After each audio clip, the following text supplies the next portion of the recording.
নমস্কার, আমোদরিয়া নিউজে আপনাদের সকলকে জানাই স্বাগত। আমি মনীষা এই মুহূর্তে হাজির হয়েছি কিছু বিশেষ গুরুত্বপূর্ণ খবরের সাথে। দুর্নীতির দায়ে ইমরান খানের 14 বছর জেল, বুশরা বিবির 7 বছর। আর্থিক দুর্নীতির দায়ে পাকিস্তানের প্রাক্তন প্রধানমন্ত্রী ক্রিকেটার ইমরান খান ও তার স্ত্রী বুশরা বিবিকে কারাদণ্ড দিল সে দেশের আদালত।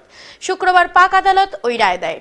তাতে ইমরান খানকে 14 বছরের জেল দেওয়া হয়েছে, তার স্ত্রীকে 7 বছরের জেল দিয়েছে আদালত। পাকিস্তানের আল কাদির ইউনিভার্সিটি প্রজেক্ট ট্রাস্টের টাকা তছরুপের দায়ে ওই সাজা হয়েছে বলে সংবাদ সংস্থা জানিয়েছে।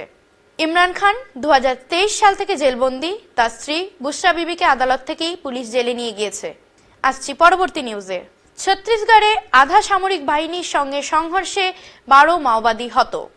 ছত্তিশগড়ে আধা সামরিক বাহিনীর সংঘর্ষে 12 জন মাওবাদী জঙ্গির মৃত্যু হয়েছে। সংবাদ সংস্থার খবর অনুসারে বৃহস্পতিবার বিজাপুর জেলার অপারেশন শুরু হয়। শুক্রবার দুপুর অবধি কয়েক দফায় সংঘর্ষ হয়, তাতে 12 জন মাওবাদীর মৃত্যু হয়েছে, নিরাপত্তারক্ষীরা দাবি করেছে। জঙ্গলে এখনো তল্লাশি চলছে, মৃতের সংখ্যা বাড়তে পারে। এই মুহূর্তের শেষ খবর। মোহন ভাগবতের মন্তব্য দেশবিরোধী বলে তোপ মমতা ব্যানার্জির। অযোধ্যার রাম মন্দির উদ্বোধন তারিখকে 22 জানুয়ারি ভারতের স্বাধীনতা দিবস বলে মন্তব্য করায় রাষ্ট্রীয় স্বয়ংসেবক সংস্থার RSS প্রধান মোহন ভাগবতের কড়া সমালোচনা করলেন পশ্চিমবঙ্গের মুখ্যমন্ত্রী মমতা বন্দ্যোপাধ্যায়। মুখ্যমন্ত্রী জানান, এটা একটা দেশবিরোধী মন্তব্য।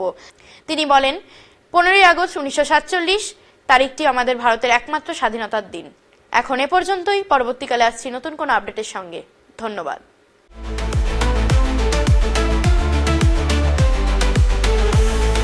Amudoria News, Voice of the Marginal.